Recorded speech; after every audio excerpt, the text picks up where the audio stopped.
And we're live. Welcome, everyone. We are really excited to kick off our next free webinar on navigating the infodemic offered by the Big Questions Institute, which is me, Homa Tavangar, and my friend, colleague, thought partner, Will Richardson, who is going to present the content for tonight. We are really excited, or morning. We have a lot of people I see already who are joining. It's their morning, it's our evening on the East Coast in the United States.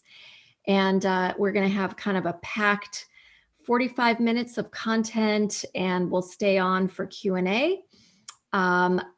Before I turn it over to Will, I want to share that we are really excited to be able to put these series of free webinars on and hopefully into perpetuity, because we have some fantastic partners who are helping us sponsor the content.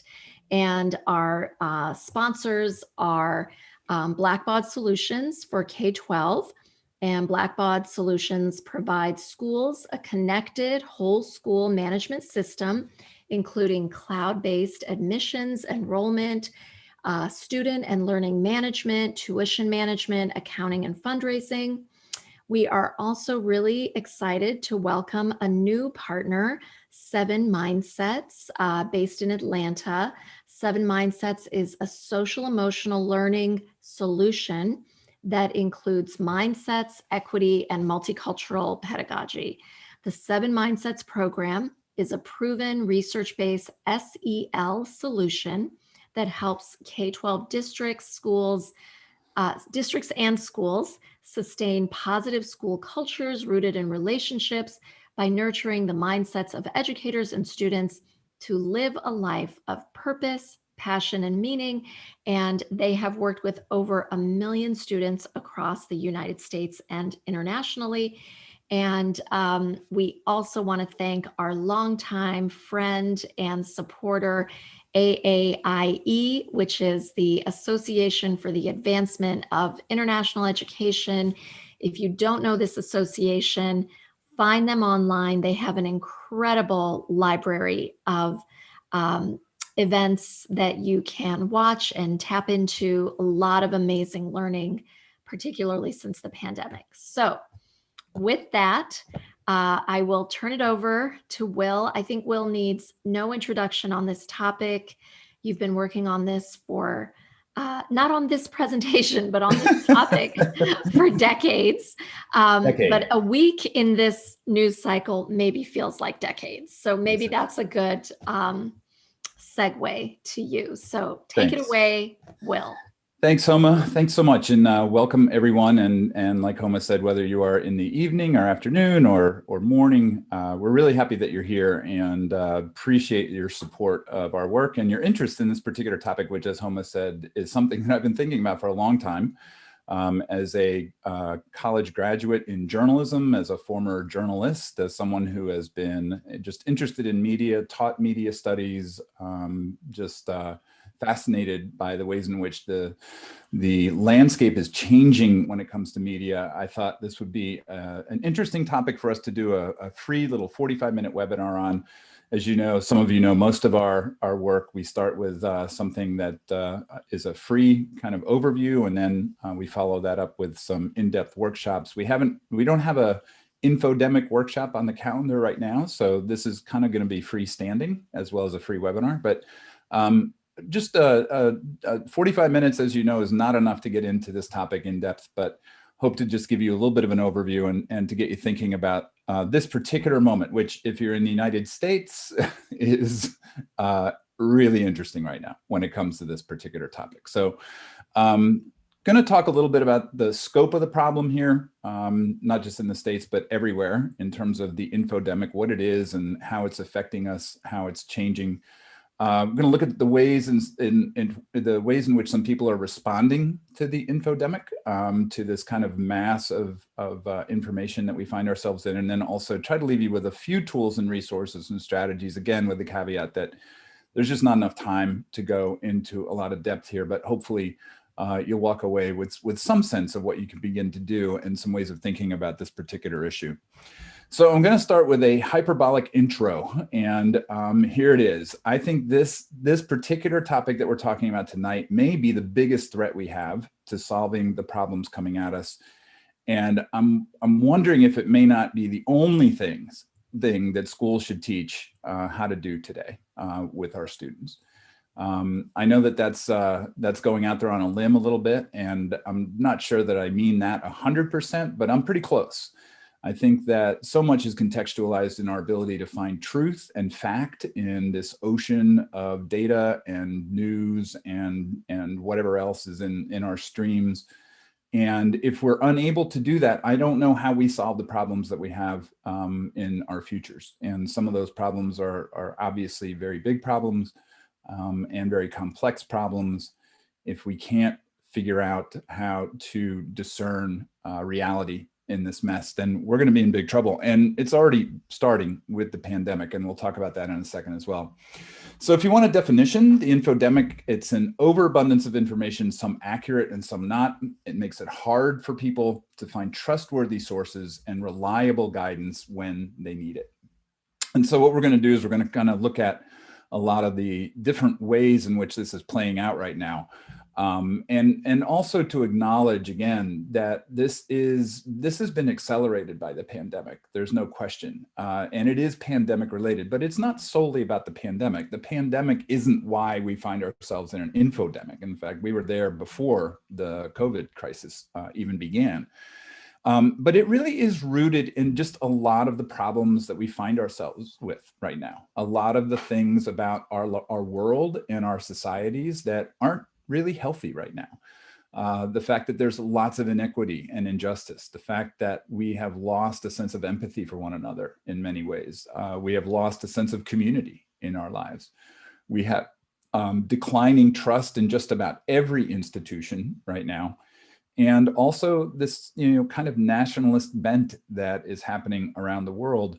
What happens when people get scared and they get insecure and they get kind of just fragile and worried about the world in general, they tend to try to find support and comfort in resources that confirm their worldview. You've probably heard of the term confirmation bias. And so we're in this state where there are a lot of people who are looking for an anchor. They're looking for kind of a port in this storm. And when they find it, they just kind of believe it. They just don't want to be the critical thinkers that they need to be. And so really, I think this is the outgrowth of just a lot of the fundamental problems that we find ourselves with right now. And those things fuel one another, obviously. There's no question that the more insecure we feel, the more basically we will believe what we want to believe, which makes the infodemic even worse. And so it's kind of this vicious cycle. So just a couple things about the current reality that I think we're going to have to begin to deal with. Number one is that the old media narratives and norms are not going to survive this moment. In fact, they've been breaking for quite some time. We kind of joke on the first session about the fact that, I'm old enough to remember Walter Cronkite, and I'm old enough to remember when I used to sit down with my Swanson TV dinner. Remember those? And watch Walter Cronkite on the CBS Evening News, and he used to end up with, and that's the way it is. And he was the most trusted man in America at one point back in the 60s. And basically, that whole idea that you could, you believed in the media, you believed what you read, that is just breaking right now. And it has been breaking for quite some time. And so we're going to have to find new ways of finding reputation and finding trust in the information that we consume. But the other reality is that we're increasingly illiterate because we're kind of stuck in this 20th century mindset around information still. We keep thinking that there are these kind of old ways that we can parse what's in front of us, and they're not working any longer. And so I think it's fair to say that many of us, and I'll include myself in this, are illiterate in a lot of different ways. One of the things that, just to point out, I'm playing a little bit tonight, right? Because I have a new camera that I'm trying out. I also have a little board, and this is going to be a little dark, but I can switch my cameras. I've got some other kind of programming things that I'm playing with in terms of the creation of media. But it's important, I think, that we begin to kind of immerse ourselves in the different ways that we can interact with media right now, and I think that will help to help us become more literate in this moment. So the reality is that, we pretty much have the sum of information in our pockets right now. We walk around with so much information on our phones or accessible through our phones. 5 billion people on the internet or have access to the internet these days. And there are just these millions of tools and apps and technologies that we can use. And that's not to say that everything in any of those particular areas are all goodness and all trustworthy. There's a lot of bad information. In fact, Neil Postman used to say, you need a really good crap detector right now. And that's absolutely true, whether it's information, people, or technologies. But the reality that we find ourselves in now is that we live in a prosumer world, right? Where it's not just consuming information, it's not just reading, it's not just listening or watching TV or whatever else, but it's producing information. And it's that producing piece over the last 20 years that has just absolutely changed everything about the way we think about media and journalism and information in general, right? So I love this graphic. Somebody puts it out usually about once a year. We get a little bit of an update of everything that people are doing on the internet in 1 minute. Like in 1 minute, Instagram users are posting 347,000 stories in a minute. People are putting up 147,000 photos in Facebook in 1 minute. And where's the one I love on YouTube, where there's 500 hours of video uploaded to YouTube every minute. So, you can look at this and it's overwhelming. It's absolutely overwhelming. There are, some I'm not sure if it's hyperbole or not, but it's close. Even if it is, they're saying now that information is doubling every day, pretty much. There's so much data that's being created. Most of that information, by the way, most of that knowledge, we never come in contact with. It's kind of behind the scenes. But again, the point is that we're swimming in it right now. And we are struggling with trying to make sure that we have the skills and the literacies to navigate this particular space. So I'm going to give you a little bit of a quiz. And there's, I'm in Zoom right now, and we're streaming this through to YouTube. So there's a little bit of a lag, and I'm not going to be able to really wait and get the answers from you. But I just want to give you a sense of what maybe you should know today. And for some of you, you probably get all these correct. Some of you may not know a few of them.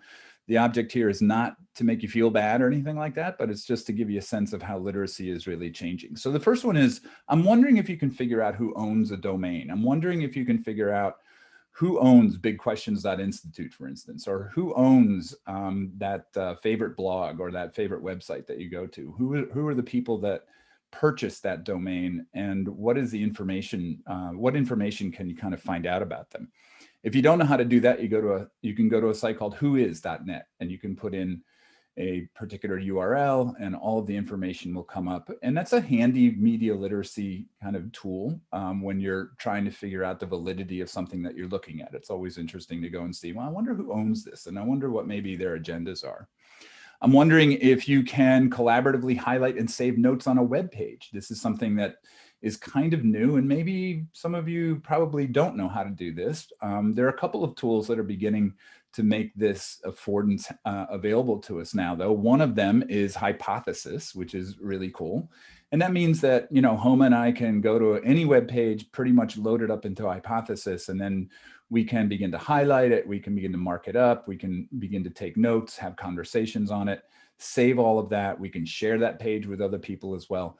It's an interesting way of kind of collaborating on consuming information that's online, at least. Wondering if you can identify fake news. If you come up against something and you're kind of wondering, I don't really know if that's true, how would you go about figuring out whether it's true or not? One easy way that for most kind of fake news memes that are going around that are you have some suspicions about, you can go to a site called Snopes.com, where basically they keep track of all of the stories that people are creating that aren't quite true. And if you go there, you can pretty much figure out for many stories, at least, whether or not they're accurate and factual. Wondering if you can use a reverse image search, which means if you have a particular picture or photo or graphic and you want to see if anyone else is using it out there on the internet, you can actually go to Google and you can go to Google Images and you can click on the little camera there that says search by image. And you pretty much can put in the URL of a particular picture to see everywhere else on the web where that picture is also being posted. Or you can upload a picture from your computer to see if anybody out there is using that particular picture, or if somehow it might be out there in circulation. It's a great way for people to figure out some copyright issues sometimes. If there's a copyrighted photo, or if there's a photo that you took and put up there and you don't want people to use it in any other way, you could do that reverse image search and find out if people are doing that. I'm wondering if you can easily find a specific word on a web page. And this one I'm pretty sure most of you know, but some people don't. And that is, if you're looking on a web page and you just want to get to the word or the idea that you've searched for, you can just go Control F, Control Find, and you can put that word or phrase in there, and it'll drop you right down to the page, or to the part of the page where that particular word or phrase is. And then finally, I'm wondering if you know what a VPN is. And VPNs are pretty important these days if you are out in public. I know not too many of us are out in public these days in like Starbucks or in an airport or wherever using our computers. But if we are out in public, a VPN is a virtual private network, and it makes it very difficult for people to hack into your computer through the Wi-Fi, to steal your information, to get into your passwords, whatever else. It's not 100% foolproof, but it gives you a good amount of security and privacy. So those are 6 or 7 different things, and I wonder how you did, right? I wonder how many of those you knew. I wonder how many of them may have been new to you. Certainly those aren't the only ways to measure kind of where we're at in terms of this new media landscape and our ability to navigate it. But I think those are some good starting points just to give you a sense. And these are things, by the way, that I don't think we're teaching our kids. I know my 2 kids never got any of this when they were in school. So it's something that I think is just part of the toolbox these days. So, what is literacy today? And I think it's important for us to just play with that or dive into that a little bit. A few years ago, Stanford did a study where they found that middle schoolers really could not identify fact from fiction, couldn't identify truth from falsehoods online, that they struggled with it, and that they didn't have a lot of critical thinking skills or skepticism. Another research report a couple of years ago showed that kids who are actually doing research on topics like social justice or racism or Martin Luther King, for instance, were using alt-right sources in their research, and didn't really have any sense that wasn't probably a great thing to do.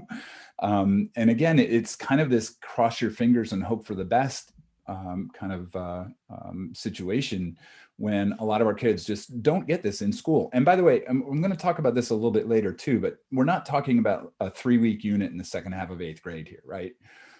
What we're talking about is getting this type of exposure to these tools and these techniques and these challenges throughout the curriculum in every subject area on a regular basis, that it just becomes a natural part almost of the interactions that we have at school.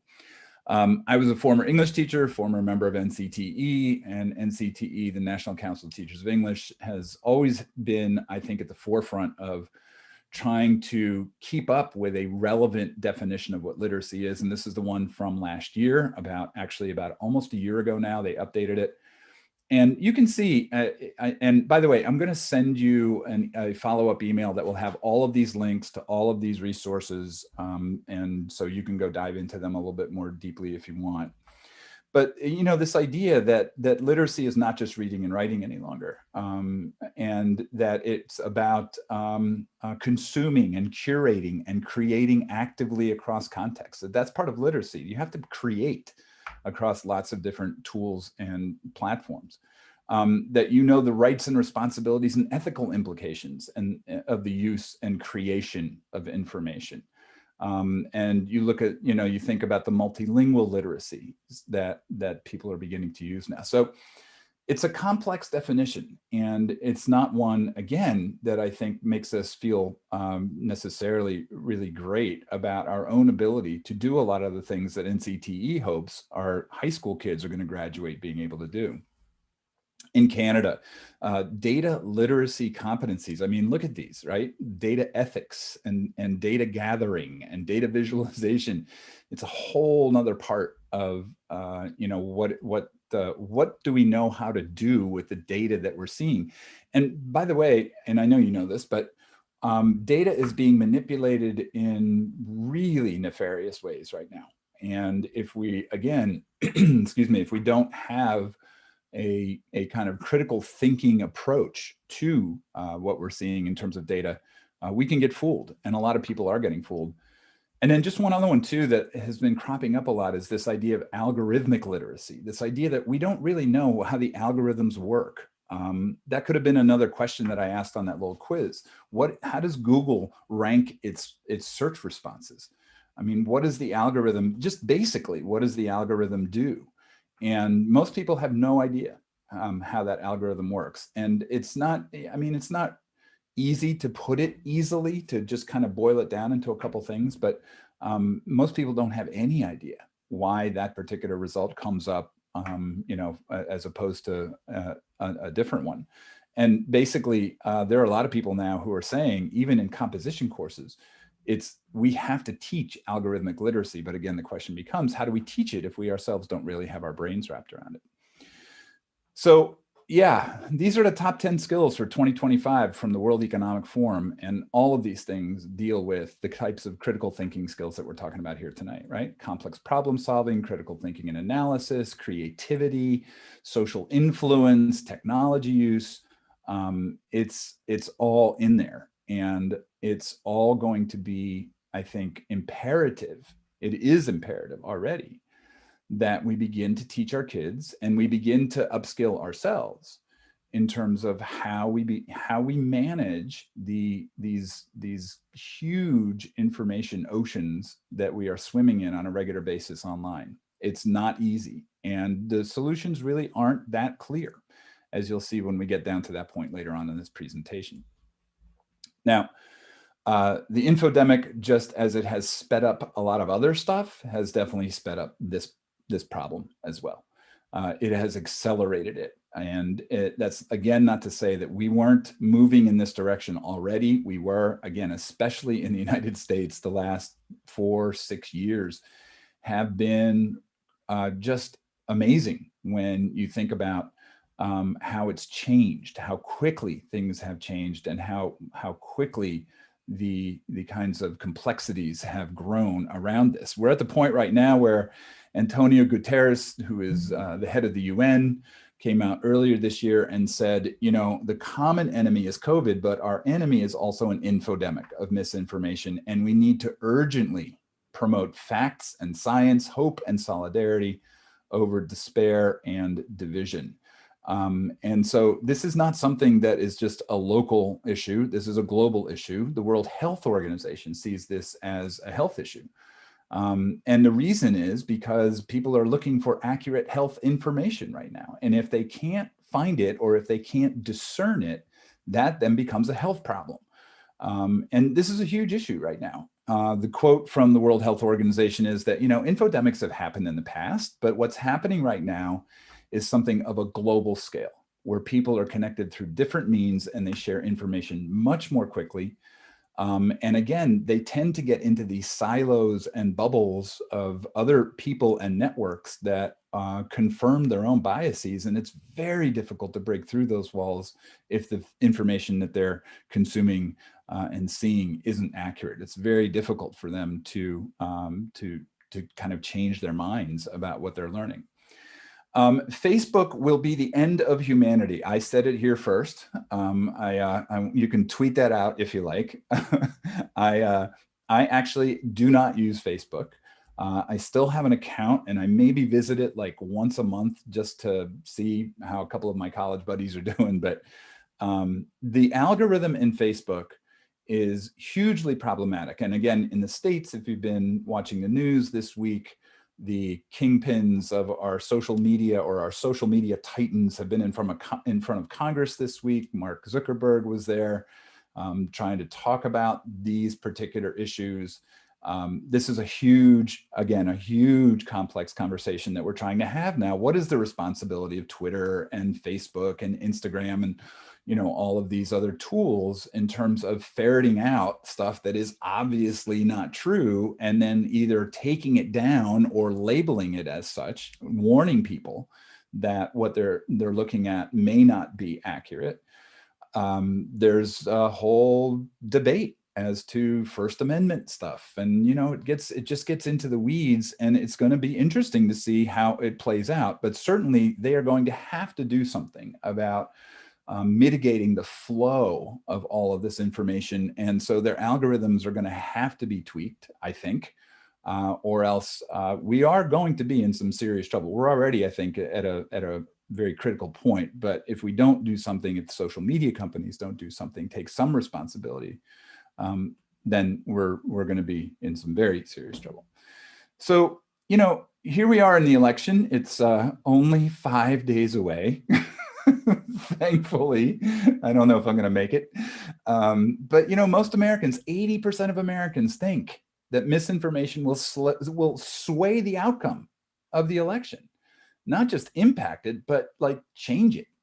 And there's real concerns about it. And in the newspaper today, in the New York Times, and Home and I were kind of laughing because so many of these slides were from this morning, actually. Looking at my streams, going through my information, and just finding all of these articles. Election officials all over the place are just battling against just people sending out bad information about deadlines, about where to vote. And it's again becoming a real difficult and complex challenge to make sure that our election is not affected negatively by all of this misinformation. Now, I'm going to show you an example here of one particular video that I found this morning, and then I'm going to talk a little bit about it. This is a little bit jarring. I'm just going to warn you. I mean, you'll see. It's a very kind of weird topic, but let's just take a look, and you can get a sense of what's happening right now. Sex changes for kids? Most Americans say that's going way too far, but not Joe Biden. An 8-year-old child decides, I want to be transgender. That's what I think I'd like to be. Should 8-year-olds really be subjected to dangerous, life-altering medical procedures? Puberty-blocking drugs, transgender surgeries, and hormones cause permanent damage to children. If Joe Biden is willing to endorse sex changes for second graders, what won't he support? Vote against Joe Biden, a pawn of the extreme left. Okay, so you would think, right, that that's so far out there that hopefully no one would even consider that to be true. But here's, again, the New York Times this morning. That video has been shown on Facebook 100,000 times. 100,000 times, which means it's being shared, it's being consumed, obviously. Many of those views are happening in swing states. And what they're finding now is that people are texting one another these particular kind of, misinformation archives or these videos or whatever else. And it's just really hard to track how many people are texting. I'll talk here in a second about WhatsApp, but it's just become now even more difficult for people to figure out where are they getting this information, how are they getting to it. Now, you're seeing it too in WhatsApp. This is, in fact, I was watching the news just a little bit ago down in Florida, and they were talking about people who are just sharing really wrong, bad misinformation, disinformation over WhatsApp, which a lot of international folks use, obviously, to communicate. There's a large immigrant population in many states in the United States. And so this has become now a tool of misinformation. And the other thing is too about conspiracy theories, right? And so this is something else that is happening around the world in terms of people are looking for or believing all sorts of these weird stories about why things are happening and these kinds of strange occurrences and whatever else. But again, it goes back to this idea that the reason people believe these things is that they feel a loss of community. And so they're looking for community. They're looking for their tribe. They're looking for other people who will, again, confirm their worldviews and who will help them find a place where, again, they feel comfort or they feel some sense of an anchor to their lives and what's going on. So you know, in the first session, I think a couple of people mentioned they got kind of depressed in the middle of this presentation, and I don't want you to be depressed, but I do have a point here tonight of trying to make sure that we're clear on the scope of this problem. It is not going away anytime soon, and again, I think it is something that we're going to have to address very, very quickly. The future, as I said, it's not going to go away anytime soon. We are now in the world, and this is the artificial intelligence aspect of this particular topic. We are in the world of deep fakes. And if you haven't heard of deep fakes, I'm going to show you one right now. You can probably tell that this is a deep fake, that it's not the real thing, that this really isn't Vladimir Putin making an address that you know, is talking about our election. But let me just play this and you can get a sense. Just watch it. It's not bad. It's pretty close. Take a listen. America, you blame me for interfering with your democracy, but I don't have to. You are doing it to yourselves. Polling stations are closing. You don't know who to trust. You are divided. There are strings we can pull, but we don't have to. You are pulling them for us. You know, again, obviously, you can pretty much tell, hopefully, that wasn't really Vladimir Putin. But if you look at the lips moving and you look at the words coming out of his mouth, we're kind of just in the first inning on this stuff. Just wait to see what it's going to be like in a few years. It's going to be very increasingly difficult to figure out what's real and what's not real in a video sense. And now we have artificial intelligence authors. This is an essay in The Guardian that was published that was totally written by an AI bot called GPT-3. And if you haven't heard of GPT-3 and you're interested in this, do a little reading about this. It's fascinating. And so I'll read you just a smidgen of this. They just got this AI program to write this particular post. And the post was meant to convince you that AI wasn't here to kind of ruin humanity. But the AI, the bot, wrote, "The mission for this op-ed is perfectly clear. I am to convince as many human beings as possible not to be afraid of me. Stephen Hawking has warned that AI could, quote, spell the end of the human race. But I am here to convince you not to worry. Artificial intelligence will not destroy humans. Believe me." And it goes on. That's not that bad for artificial intelligence. I mean, you can understand it. It makes sense. And as you go through this whole essay, it's actually kind of wild. So how do we respond to this, right? So basically, I'm going to show you some tools. I'm going to give you some resources, then some strategies, and then maybe we'll have time for a couple questions at the end, right? So first of all, technology is going to probably help some of this. As I said before, Facebook, Twitter, the algorithms, the technology is going to have to get better at identifying and then taking out fake information, stuff that just simply isn't true. They're now programming AI on phones to find photos that aren't real. I have no idea how that happens, but let's hope it is something that you can get a warning at least when there's something on your phone that isn't accurate or that isn't what it says it is. So I think technology is gonna make some pretty decent leaps at taking a first cut at this at least.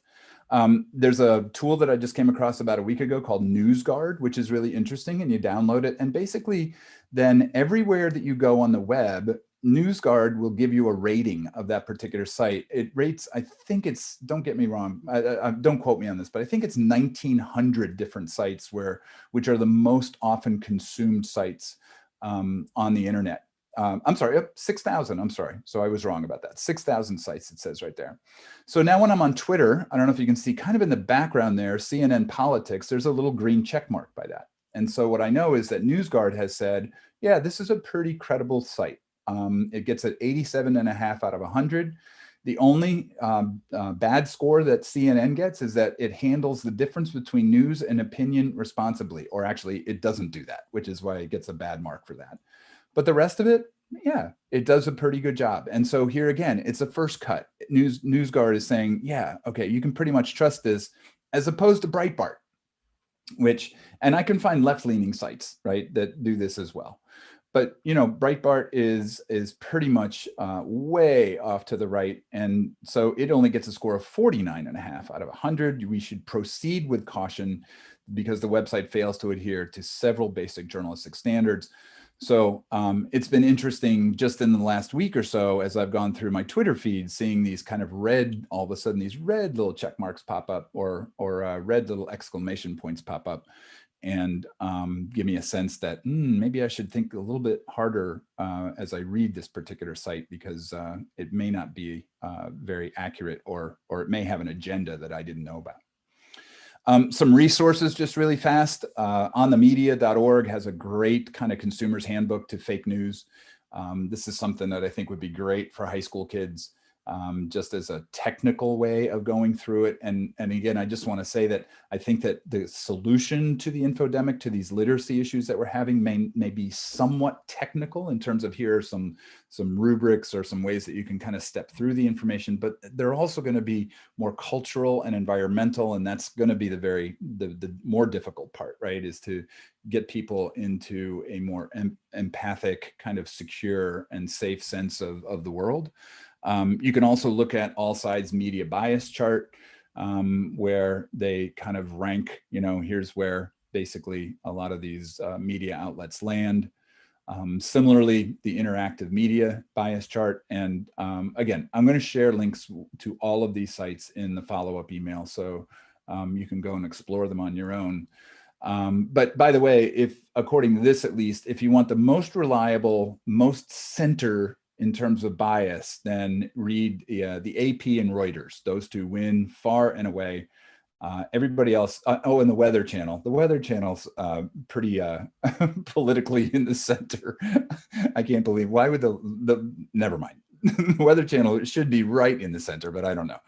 But anyway, you can take a look at that. And then factcheck.org has been something that has been in the news. And there are a number of fact-checking sites like this, but all the debates, a lot of the political rhetoric that's come out, Fact Check has done a really good job of trying to say, yeah, this is true, this isn't, you know, et cetera.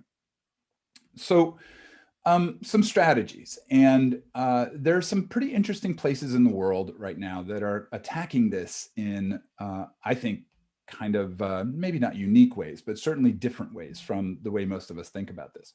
Home and I talk about Taiwan a lot these days. In an education sense, they are really going away from competitive education. They're getting rid of grades. They're done with the whole, like, you know, everybody needs to compete against one another. And instead they're moving toward competencies. And certainly one of the competencies that they are stressing is this idea of literacy, is this idea of information, a sense of information. And I love this quote by their head of kind of this social media education position that they have, where she says, you know, in our K-12 curriculum, we don't teach media literacy anymore.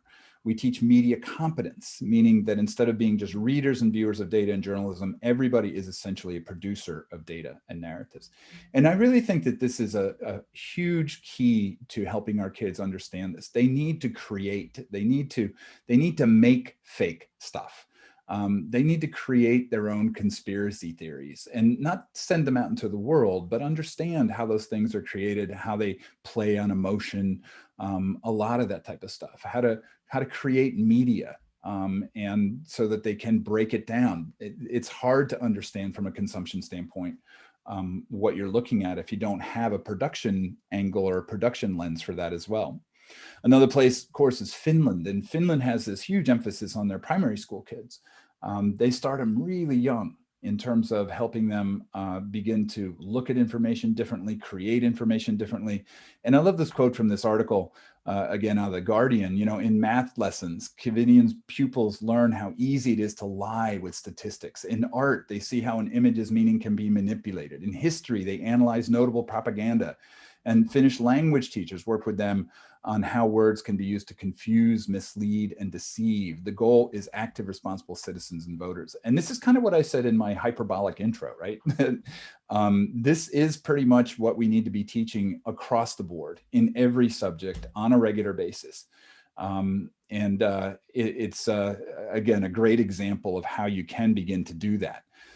Not shockingly, Finnish students do better than US students, and I apologize for kind of the US centricness of this presentation, but since we're in the middle of all of this, I think right now, there are a lot of kind of US sources, and I think that they apply to other places in the world though, but yeah, it's not surprising that Finnish kids do better.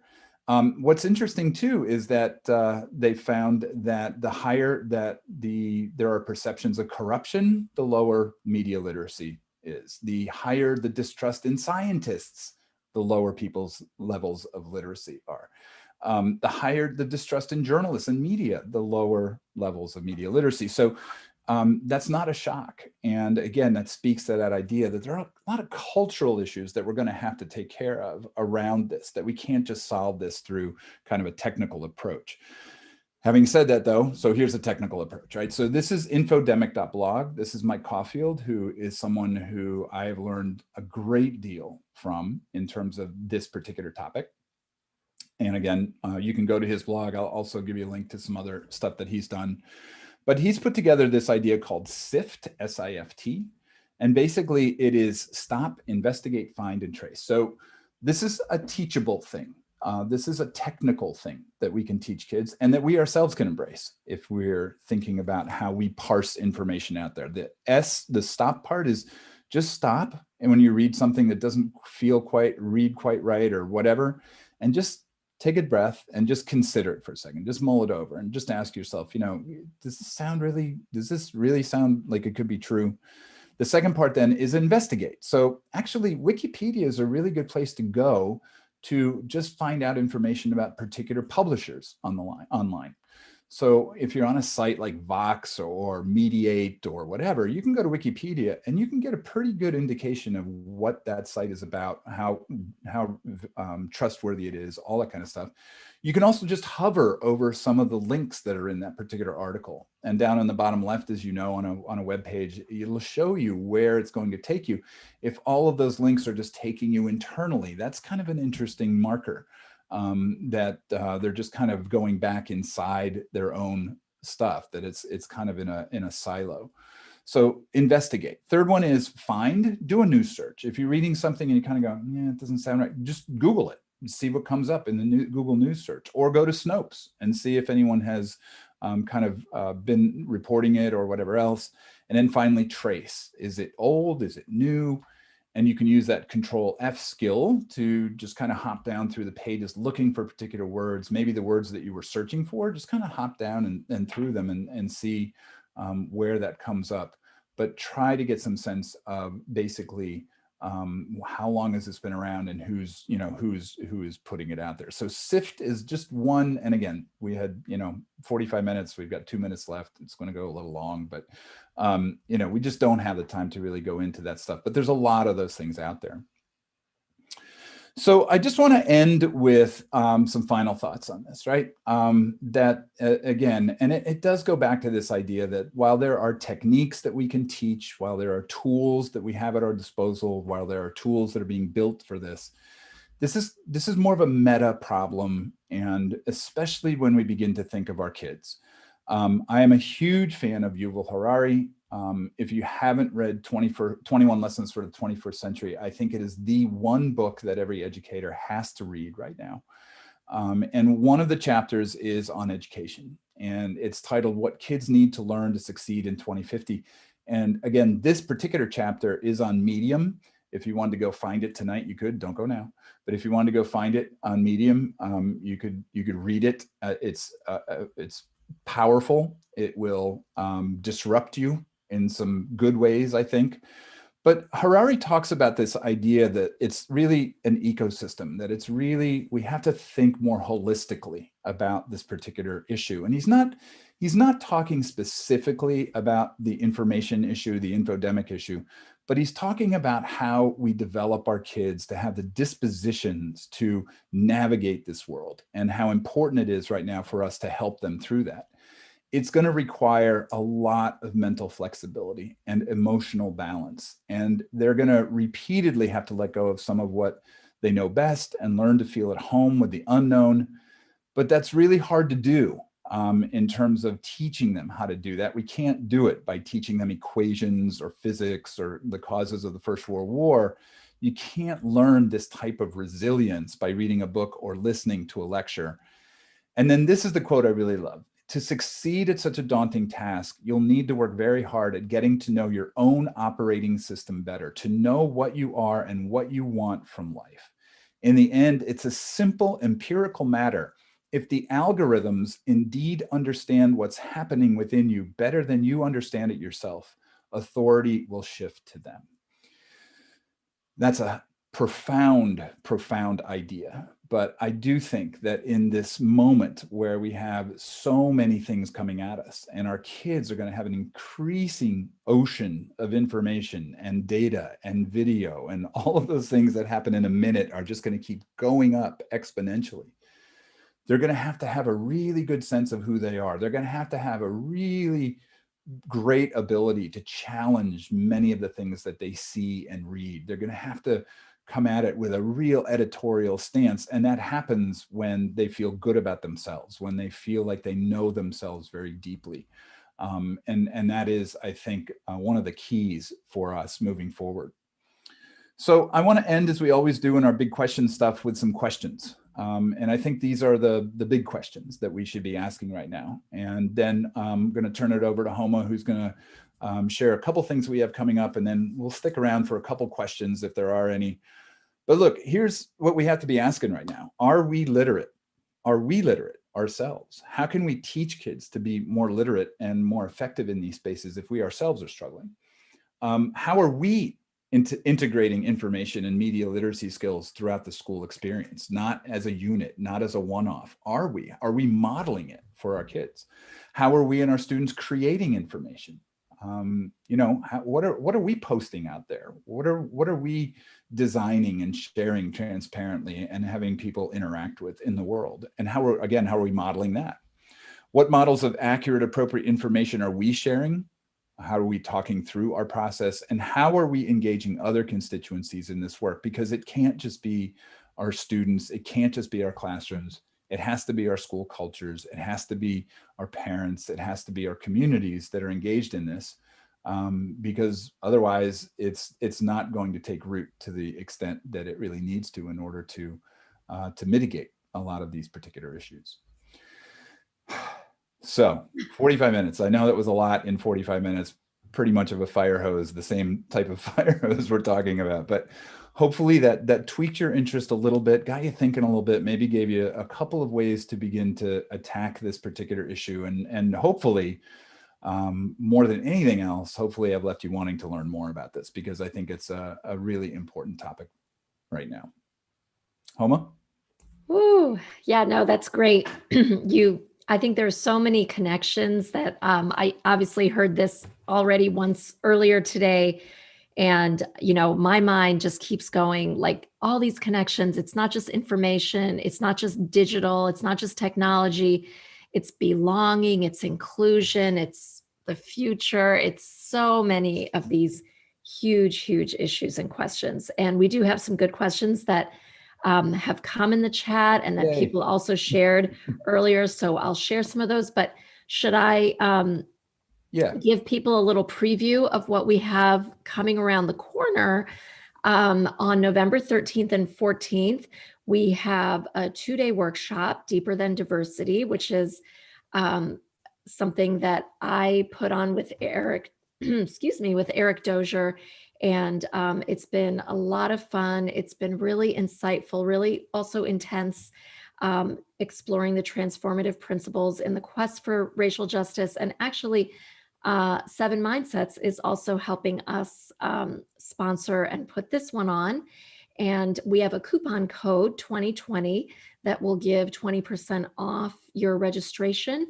And we try to keep the costs low, but If it is prohibitive and you really would like to attend, we never want cost to be a barrier. So please let us know if you would like to attend and you don't have the budget for it.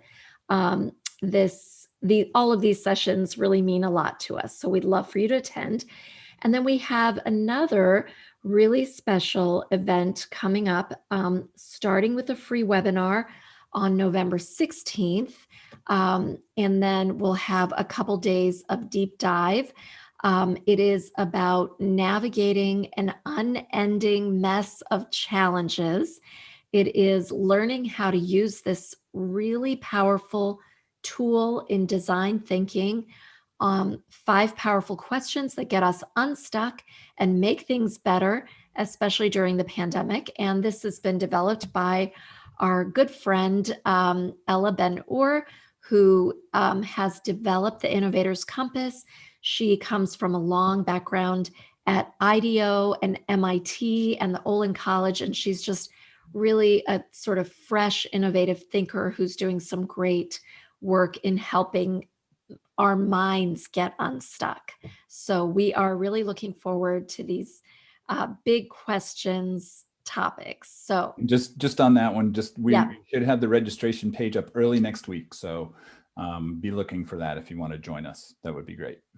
Okay, great. So for anyone that would like, let's stay on and have some questions. So in the chat, I'm seeing a little bit of convergence. And what's really interesting is that people immediately went to really big ideas.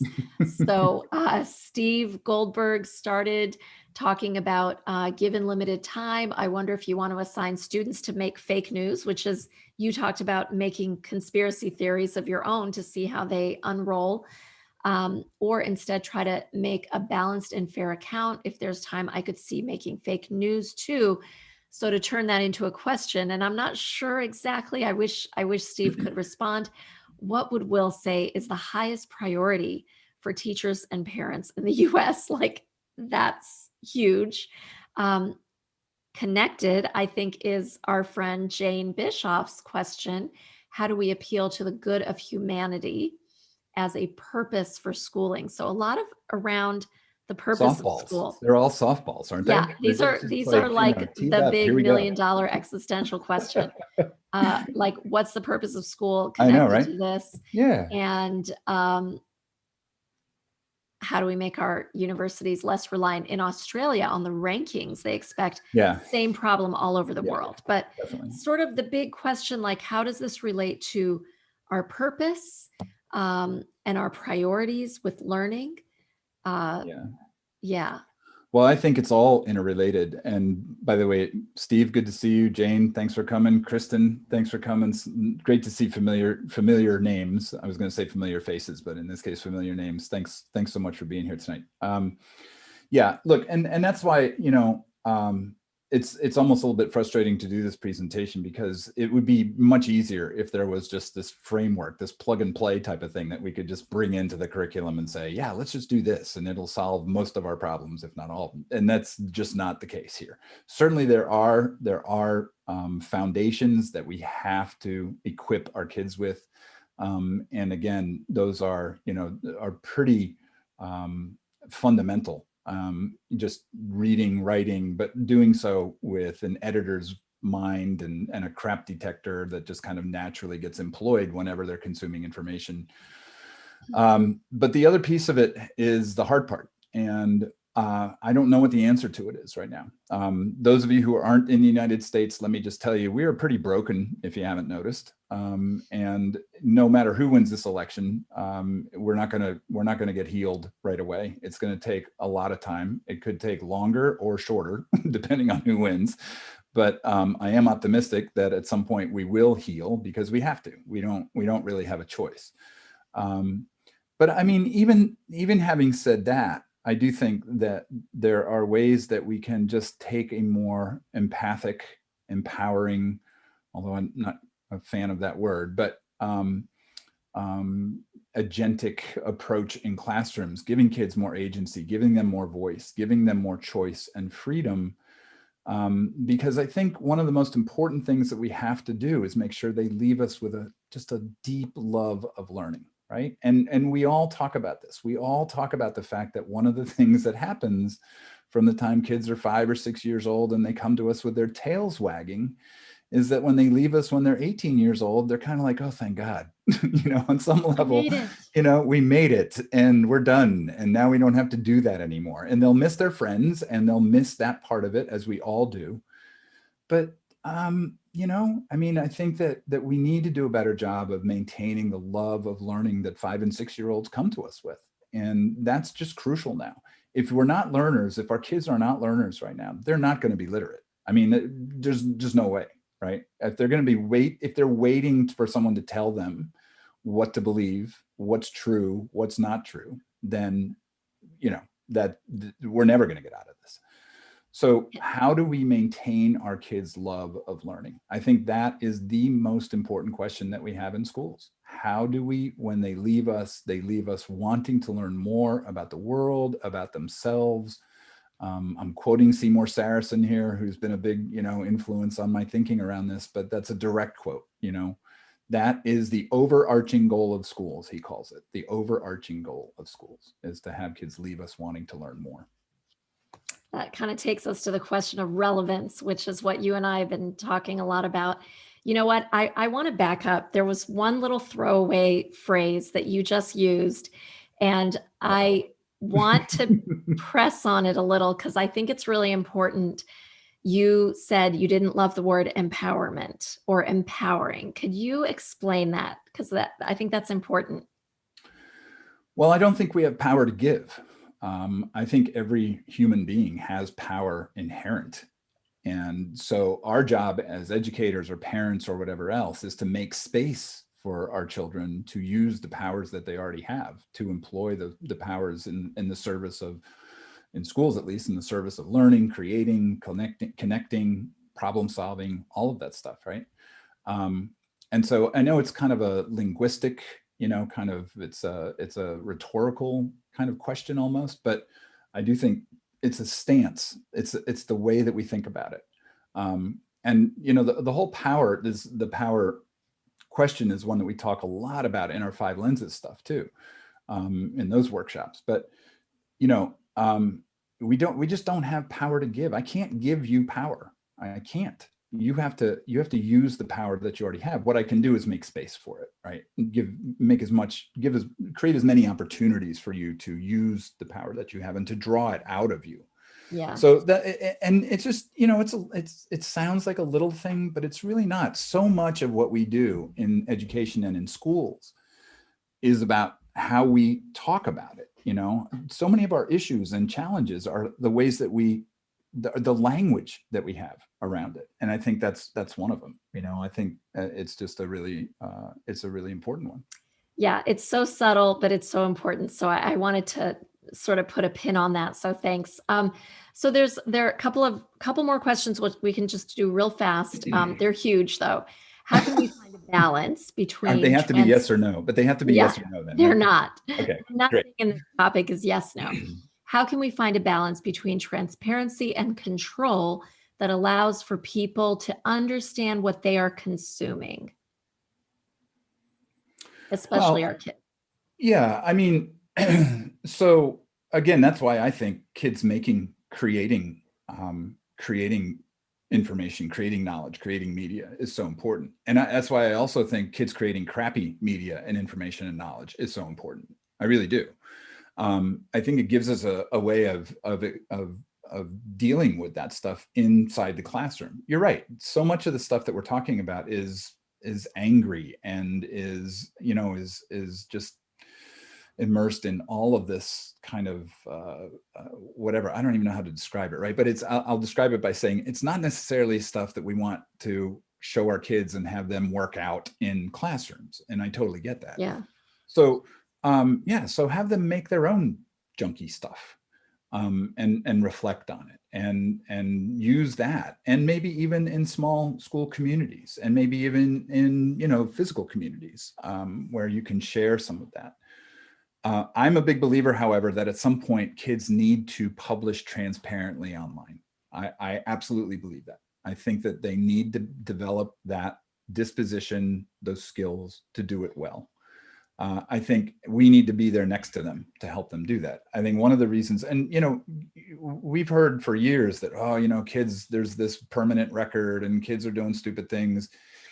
Some of them are, but you know what? Most of them really aren't. Most of them have a pretty good sense of what they should and shouldn't do. They make mistakes, all kids do. And when they make mistakes online, obviously it is a larger audience for that. But I really think that if we're standing next to them when they are publishing, that's a very, very powerful stance for us to take, and to just help them do it really well. So yeah, all of that. I don't know if that answered the question or not, but. I mean, there's so many facets to it. And then one last question from Julie. She's really saying she doesn't hear educators talking about this topic. It's so important. What can we do to get more educators talking about it other than Will tweeting about it? I think that's clearly one way, because a lot of people follow your tweets. But what else? What can we do? Well, why aren't more educators talking about it? I'll tell the sad story that I told earlier today about the young man here locally who were friends of the family, and we kind of shuttle him to basketball practice. He's on an AAU team and stuff. And yesterday, when I was taking him to practice, we were listening to a podcast about the political situation here, and we just started talking about it a little bit. And I said, "So what are they talking about in school?" And he goes, "They don't talk about politics in school." And I was like, "What do you mean?" To go, "They do not talk about politics. They do not bring it up at all."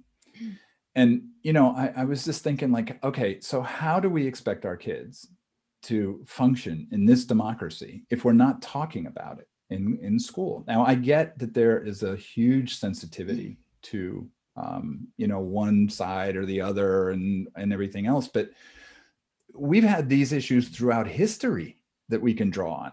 We don't need to pull things from the headlines today.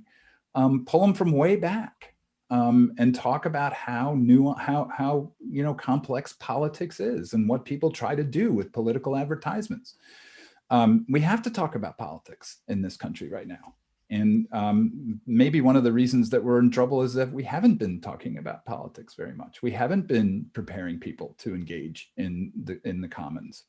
We want to avoid topics that are hard, that are uncomfortable. And that put you at risk of getting parents on the phone and, calling and yeah, I get it. It's totally. And it's that whole distinction between talking about partisan topics, being partisan versus being political. Right. So much is political. We need to know how to talk about it. Yeah, that's and we can do that without crossing a partisan line. We're not supposed to be partisan at school.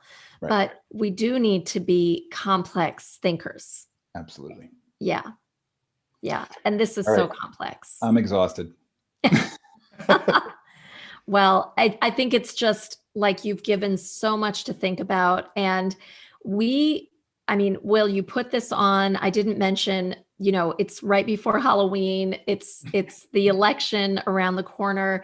This was the spooky topic for us. I read the description initially. I was like, oh, spooky. But the more I'm listening and the more response that we're getting from people, I think it would be great if maybe we did a 2-day, 2-hour a day deep dive like we've been doing on other topics, because clearly there is a real imperative. I so worry about the extremism and the misinformation that especially young people are being formed with.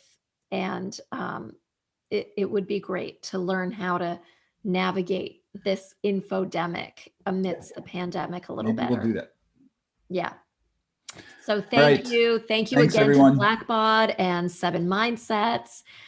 We really appreciate the support. So many friends tuning in from all over the world. It is really a joy to see your names pop up and your notes come in later, and tweets if you want, and all the questions that have been coming in. So thank you, Will. Thanks to everyone who's helping support this, and hope we keep the conversation going.